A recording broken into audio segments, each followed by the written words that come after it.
نحمده ونصلي على رسوله الكريم أما بعد فأعوذ بالله من الشيطان الرجيم بسم اللہ الرحمن الرحیم۔ آج کا ٹاپک ہے جی ہمارا مفاعیل خمسہ۔ مفاعیل خمسہ سے مراد مفعول کی جمع مفاعیل ہے۔ یہ ٹاپک میں آپ کو جو ایڈوانس عربک لیکچر کے عربک گرامر کے کورس کے جو ٹاپکس ہیں ان میں سے لیکچر نمبر 15 میں بتا چکا کہ وسعت کے اعتبار سے اسماء کی دو اقسام ہیں، ایک نکرہ اور ایک معرفہ۔ معرفہ کی آگے ہم نے 7 اقسام اور جانی تھی۔ نکرہ کی اقسام میں سے یہ 8 اقسام میں نے وہاں پہ لکھی ہوئی ہیں۔ ان 8 میں سے جو 5واں نمبر ہے جو اس میں مفعول ہے، اس میں مفعول، اس میں مفعول کی آگے 5 اقسام ہیں۔ پھر کون کون سی؟ اس کو عربی گرامر میں مفاعیل خمسہ کے نام سے جانا جاتا ہے۔ تو اس کو اکٹھا کیا ہے ایک جملے کی شکل میں تاکہ آپ کو چیز جو ہے وہ واضح ہو کر سمجھ آ جائے۔ کیسے جی؟ کاتب سعید، یہ تو فعل اور فاعل ہوا، فعل اور فاعل ہوا، یعنی کاتب فعل ماضی واحد مذکر غائب، سعید اس کا فاعل۔ ٹھیک ہے جی؟ تو آگے اس کے 5 مفاعیل کس طرح ایک جملے میں اکٹھے ہو رہے ہیں وہ میں آپ کو بتاتا ہوں۔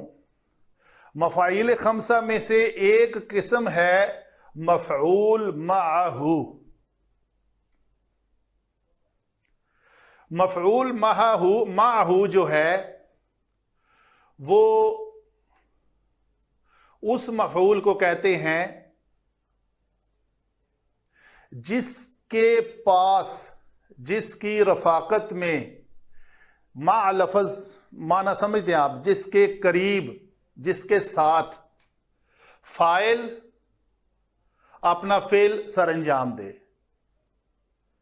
تو شرط اس میں یہ ہے کہ فاعل یہ فعل تو کر سکتا ہے لیکن مفعول معہ میں وہ فعل کرنے کی سکت نہ ہو، طاقت نہ ہو، وہ ایسا نہ کر سکتا ہو، یہ شرط ہے، تب وہ مفعول معہ بنے گا۔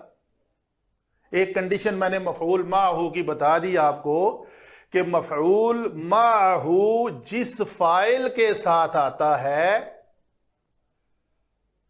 اس کی شرط یہ ہے کہ فاعل تو وہ فعل سر انجام کر سکتا ہو لیکن مفعول معہ وہ فعل سر انجام نہ کر سکتا ہو۔ ہم ایسا نہیں کہہ سکتے کاتب سعید و زید۔ اگر کاتب سعید و زید کہیں تو پھر تو یہ واو عاطفہ ہو گئی کہ سعید اور زید نے لکھا۔ اچھا، یا کاتبا سعید و زید، سعید اور زید دونوں نے لکھا، جو بھی جملہ بنے۔ لیکن اگر ہم سعید و زیدن بھی کر دیں تو تب بھی یہاں پہ زیدن جو ہے وہ مفعول معہ نہیں بنے گا۔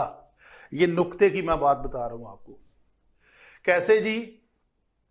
کہ جملے کے اعتبار سے ہم لکھیں کاتب سعید و زیدن، تو زیدن مفعول معہ ہے، منصوب ہوتا ہے، تو منصوب بنا دیا ہم نے، واو معیہ ساتھ میں لے آئے تو جملہ ترجمہ یہ ہونا چاہیے سعید نے اس حالت میں لکھا کہ زید بھی اس کے ساتھ موجود تھا، زید کے ساتھ مل کر بیٹھ کر لکھا اس نے۔ غلط ہے جملہ۔ مفعول معہ کے لیے شرط یہ ہے کہ جس فعل کو فاعل سر انجام دے رہا ہے مفعول معہ میں اس فعل کو کرنے کی طاقت نہ ہو، تب وہ مفعول معہ بنے گا۔ تو سعید نے لکھا کہ وہ سمندر پر موجود تھا، وہ سمندر کے ساتھ تھا، وہ سمندر کے دھانے پر بیٹھا ہوا تھا۔ اس نے کیا لکھا؟ درسن۔ تو یہ کیا ہوا جی؟ یہ 5 میں نے لگائے ہیں اس لیے کہ پانچوں کے یہ 5 ہیں مفاعیل، تو یہ مفعول بھی ہے، مفعول معہ اور مفعول بھی۔ سعید جب سمندر کے اوپر، سمندر کے کنارے پر بیٹھا ہوا تھا تو اس نے یہ لکھا۔ بیٹھا ہوا تھا ترجمہ میں اس واو معیہ کے لکھ رہا ہوں، چاہے کھڑا ہو وہ کوئی مسئلہ نہیں ہے، لیکن وہ سمندر کے پاس تھا، چاہے کھڑا ہو کر اس نے لکھا ہو، وہ معنی اس میں بیٹھنے، کھڑا ہونے یا دوڑنے کا موجود نہیں ہے۔ تو اس نے درس لکھا، اپنا لیسن، تو یہ مفعول بھی بن گیا۔ آگے کتابتا جو ہے لفظ، وہ کیسے ہے جی؟ اس فعل کا مصدر اسی جملہ میں اس فعل میں تاکید پیدا کرنے کے لیے آ رہا ہے، تو ہم کہیں گے یہ مفعول مطلق ہے۔ تو یہ کتابتاً کیا ہے؟ مفعول مطلق۔ یہ کیا ہے؟ مفعول بھی۔ اس فاعل کا یہ فعل اس کے اوپر صادر ہو رہا ہے، درس لکھنے کے اوپر۔ کیسے لکھ رہا ہے؟ بہت اچھے طریقے سے لکھ رہا ہے، کتابتاً، جیسے لکھنے کا حق ہے۔ آگے ہے جی، کیوں لکھ رہا ہے؟ مقصد کیا ہے اس کا؟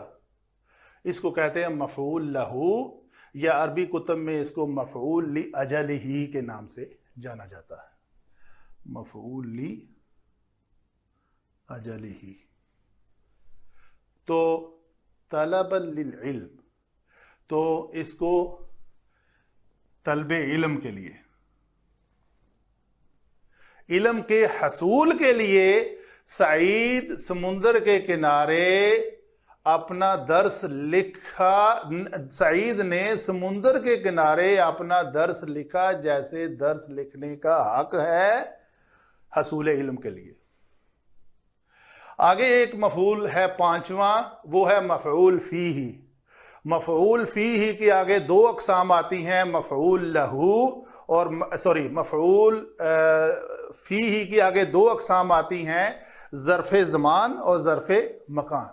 تو ظرف زمان بتا رہا ہے کہ یہ کس وقت اس نے لکھا؟ صباحاً، صبح کے وقت۔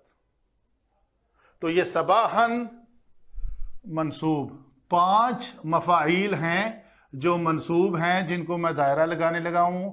یہ طالبن منصوب ہے، کتابتا منصوب ہے، درسن منصوب ہے، البحر منصوب ہے۔ تو یہ 5 جو منصوب اسماء ہیں، یہ ہیں مفاعیل 5، جن کو ایک جملے کی شکل میں نے آپ کے سامنے پیش کیا۔ اللہ تعالی ہمیں اس قرآن کو صحیح طرح سمجھنے اور اس کے اوپر عمل کرنے کی توفیق عطا فرمائے۔ وما علینا الا البلاغ المبین۔